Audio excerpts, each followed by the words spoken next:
الجبار فذکر بالقرآن من یخاف وعید۔ آج 1440 ہجری کے ذوالحج کی 7 تاریخ جمعہ المبارک اور سن 2019 کے اگست کی آج 9 تاریخ ہے۔ آج ہی کے دن پہلے جمعرات کو میری آنکھ کا آپریشن ہوا تھا۔ ڈاکٹروں نے تو منع کیا تھا سجدہ کرنے سے بھی، لیکن اللہ تعالیٰ کے دین کا کام اگر جسم سے آخری سانس تک ہوتا رہے تو بہتر ہے۔ یہ ہمارے لیے اللہ تعالیٰ کی طرف سے سعادت ہے۔ تو آج در حقیقت کچھ قربانی کے مسائل ہو جائیں۔ قربانی کا ایک اہم مسئلہ ہے جس پہ ان دنوں میں آ کر تمام فرقوں کے علماء کرام اپنی اپنی رائے پیش کرتے ہیں، اپنے اپنے دلائل پیش کرتے ہیں، خصوصاً کہ خصی جانور کی قربانی کی جائے یا نہ۔ تو اس پر جو وہ دلائل پیش کرتے ہیں وہ بھی آپ کی خدمت میں عرض رکھوں گا، اور جو دلائل اصل ہے، حقیقت ہے، وہ بھی عرض رکھوں گا۔ ابو داؤد اور ترمذی کی صحیح حدیث ہے، ابن ماجہ میں بھی ہے، جو عام پیش کی جاتی ہے، ہم بھی پیش کرتے ہیں کہ اللہ کے رسول صلی اللہ علیہ وسلم نے فرمایا قربانی کے جانور میں کسی قسم کا عیب نہ ہو۔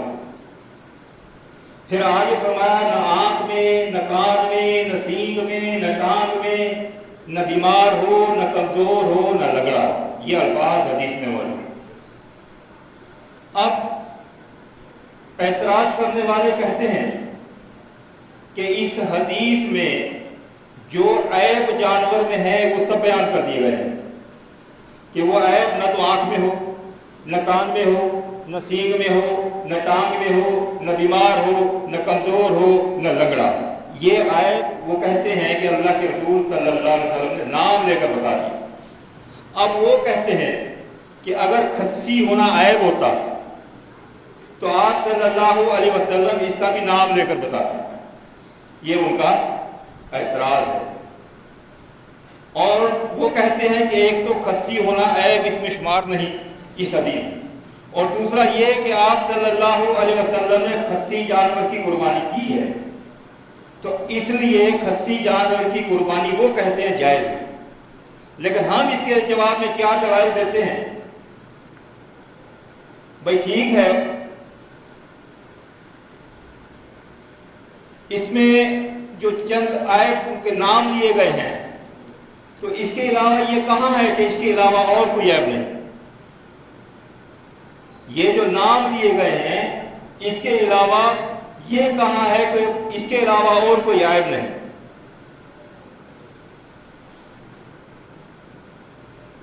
تو اس کا جواب کئی ہے۔ ایک تو اس میں ذکر ناک کا بھی نہیں ہے کہ ناک میں کوئی کٹا ہوا عیب ہو، تو اس کا مطلب ناک پوری کٹی ہوئی ہو ہم قربانی کر دیں، کیونکہ اس میں ذکر نہیں ہے۔ نہیں، ہم اسی میں لیں گے کہ کسی قسم کا عیب نہ ہو۔ چند آپ نے گنوا دیے، باقی چھوڑ دیے۔ باقی یہ نہیں فرمایا، اگر آپ یہ کہہ دیتے کہ ان کے علاوہ جو ہو وہ عیب نہیں گنا جائے گا تو ہم مان لیتے۔ تو ان کے علاوہ آپ نے یہ نہیں فرمائی، چند نام تو لے دیے۔ اب جو اعتراض کرتے ہیں وہی ان سے پوچھو ناک کا ذکر نہیں ہے اس میں، کیا ناک کٹے کا قربانی کر دیں؟ یقیناً سب کہیں گے نہیں کہ یہ بھی عیب ہے۔ اور دوسری یہ ہے کہ ابھی بکری ہے نا، اس کا ایک تھن کٹا ہوا ہے، تھن کا ذکر تو نہیں ہے اس میں، کیا اس کی قربانی کر دیں گے؟ ان کے مفتی علماء جائز قرار دیں گے؟ بھائی بکری کے تھن ہیں اور بکرے کے کپور ہیں، بات تو ایک ہی ہے نا۔ اس کا ایک تھن کٹا ہوا، یہ کہیں گے نہیں بڑا عیب ہے۔ بھئی کہاں ہے جس میں کہ تھن کٹے ہوئے قربانی نہ کرو؟ تیسری، جسم پر کہیں پر بھی کوئی کٹا ہوا نشان ہو کھال میں، کہاں ہے حدیث میں؟ یعنی اس میں ہی سب شمار کریں گے کہ کسی قسم کا بھی عیب نہ ہو۔ یہ چند نام تو آپ نے گنوا دیے۔ تو اب حدیث ہے کہ آپ صلی اللہ علیہ وسلم نے، حضرت علی رضی اللہ تعالیٰ عنہ فرماتے ہیں، حدیث ہے نسائی میں حدیث نمبر 4377 اور حدیث نمبر 4380 اور ترمذی میں ہے حدیث نمبر 1498، ابن ماجہ میں ہے حدیث نمبر 3142، ابو داؤد میں ہے حدیث نمبر 2804 سند صحیح کے ساتھ۔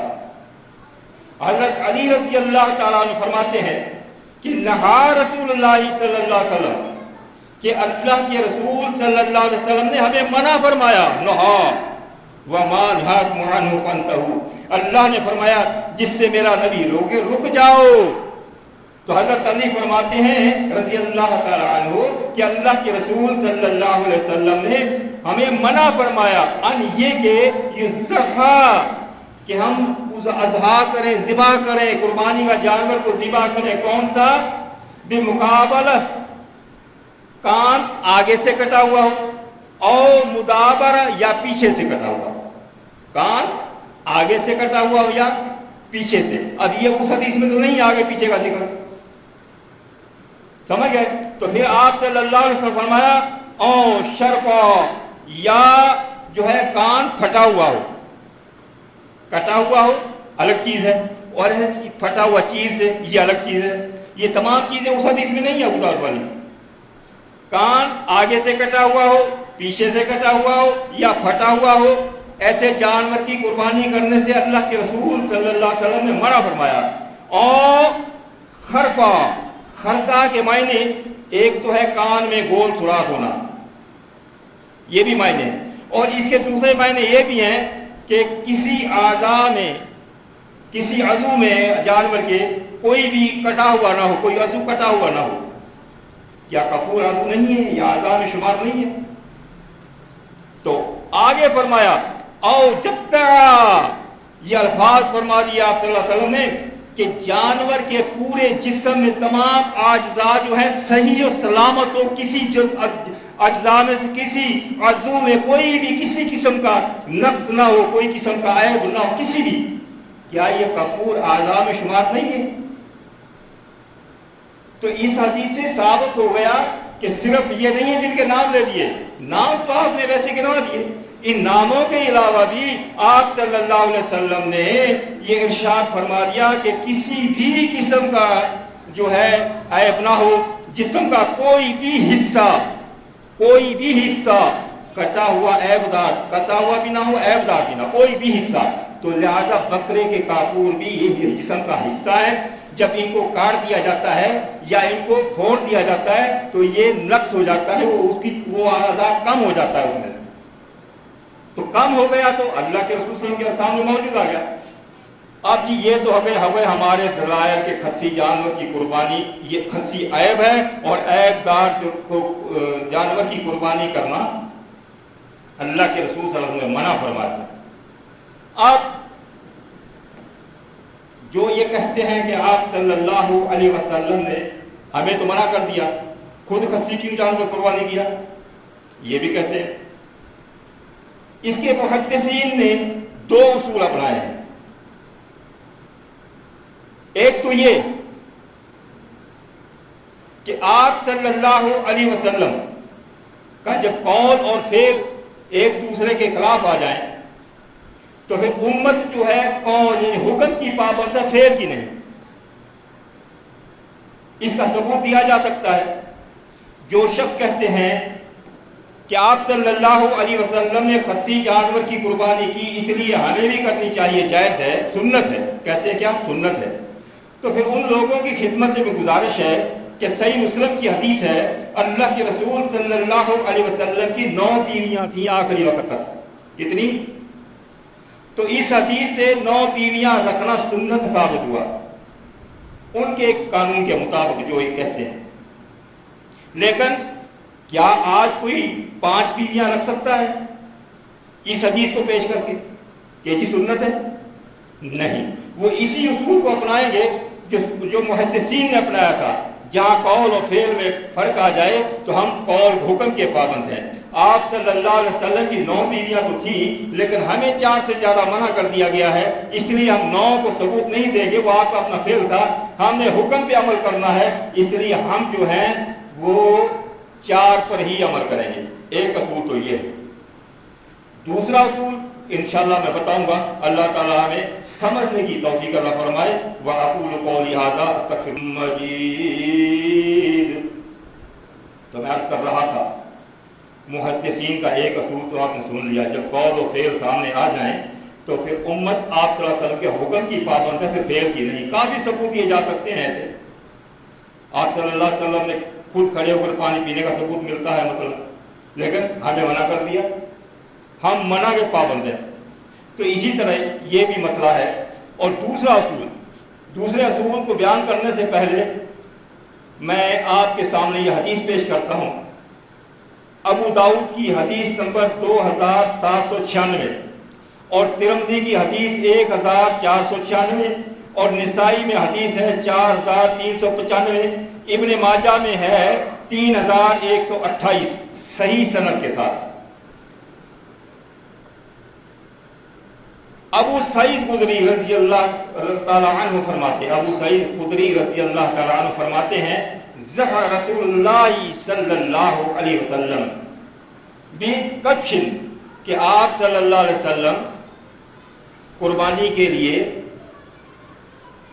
بکبش، اس کے معنی نر، اس کے ترجمے غیر خصی، کیا غیر خصی، اقران سینگوں والا، اور فہیم یعنی مینڈھا، یعنی آپ صلی اللہ علیہ وسلم سینگوں والا مینڈھا غیر خصی، نر غیر خصی ذبح کیا کرتے تھے۔ اب یہ 2 حدیثیں مل گئی کہ ایک آپ صلی اللہ علیہ وسلم نے خصی کیا، دوسرا غیر خصی کیا۔ اب محدثین کا اصول اس پر کیا ہے کہ جہاں پر آپ صلی اللہ علیہ وسلم کے اس طرح سے 2 فعل ملے، کرنا اور نہ کرنا، ادھر تو ہے صرف کرنا نہ کرنے کا نہیں، یہاں کرنا اور نہ کرنا، کہ آپ نے خصی کیا بھی نہیں بھی کیا۔ اب محدثین نے یہاں پر یہ اصول اپنایا، جہاں پر ایسے 2 ثبوت ملیں تو پھر یہ سمجھا جائے گا کہ آپ صلی اللہ علیہ وسلم نے جو عمل کیا خصی جانور کرنے کا وہ حکم سے پہلے کیا،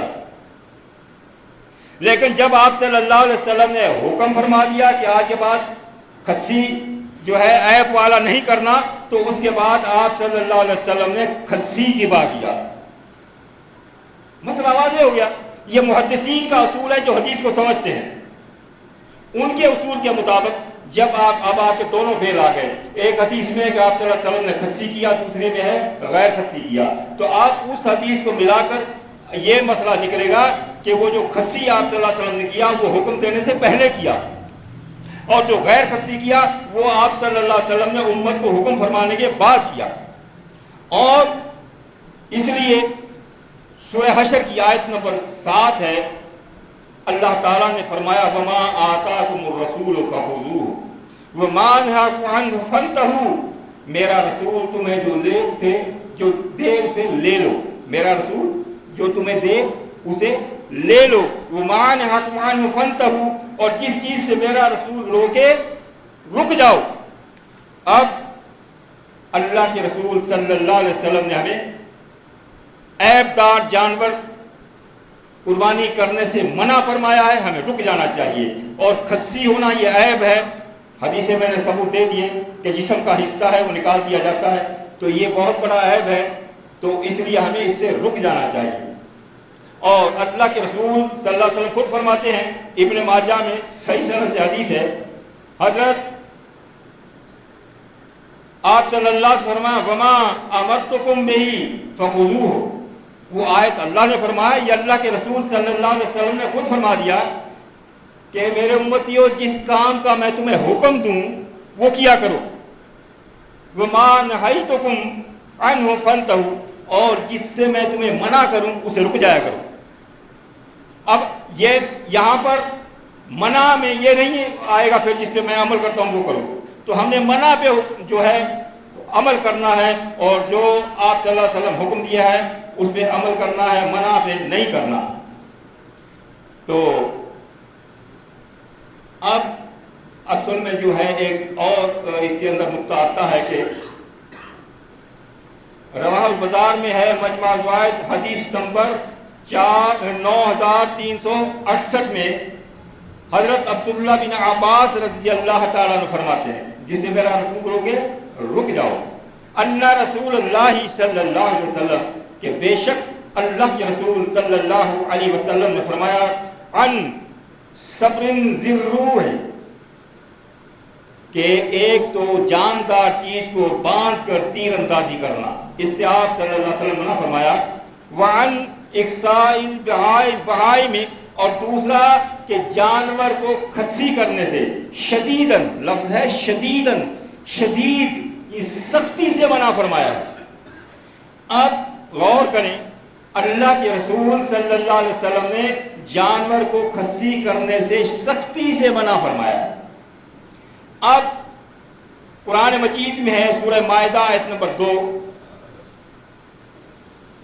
وَتَعَاوَنُوا عَلَى الْبِرِّ، اللہ تعالیٰ فرماتا ہے اے ایمان والو نیکی میں ایک دوسرے کے ساتھ تعاون کرو، ایک دوسرے کا ساتھ دو، وَالتَّقْوَىٰ، اور تقویٰ میں، اچھے کاموں میں، نیک کاموں میں ایک دوسرے کے ساتھ جو ہے تعاون کرو، وَلَا تَعَاوَنُوا عَلَى الْإِثْمِ، اور گناہ کے کاموں میں ساتھ نہ دو، تعاون نہ کرو، گناہ کے کاموں میں تعاون نہ کرو، وَالْعُدْوَانِ، اور نہ ظلم و زیادتی میں کسی کے ساتھ تعاون کرو، وَاتَّقُوا اللَّهَ، اگر تم نے یہ نہ کیا، ظلم اور زیادتی میں کسی کا ساتھ دینے سے باز نہ آئے، نیکی میں کسی کے ساتھ تعاون نہ کیا، تو اللہ ڈراتا ہے وَاتَّقُوا اللَّهَ، اللہ فرماتا ہے مجھ سے ڈرو، ان اللہ شدید العقاب، پھر میری گرفت جو ہے بہت سخت ہے، میری پکڑ جو ہے بہت شدید ہے، سخت ہے، پھر میری پکڑ سے تمہیں کوئی نہیں بچا سکے گا۔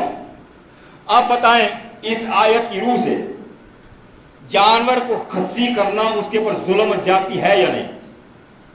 یقیناً ہر شخص کہے گا ظلم اور زیادتی ہے، تو اللہ نے فرمایا ظلم اور زیادتی کرنے والوں کے ساتھ تعاون نہ کرو۔ اب اگر ہم جانور کھسی خریدیں گے یقیناً ان کا تعاون کریں گے کھسی کرنے والوں کا، تو اس میں ہم اللہ کے عذاب میں مبتلا ہوں گے۔ اور اگر ہم نے کھسی جانور کو خریدنا چھوڑ دیں تو ہم نے اوپر والے حصے میں جو ہے نیکی کے کاموں میں ایک دوسرے کے ساتھ تعاون کرو، یہ کھسی نہ کرنا نیکی ہے۔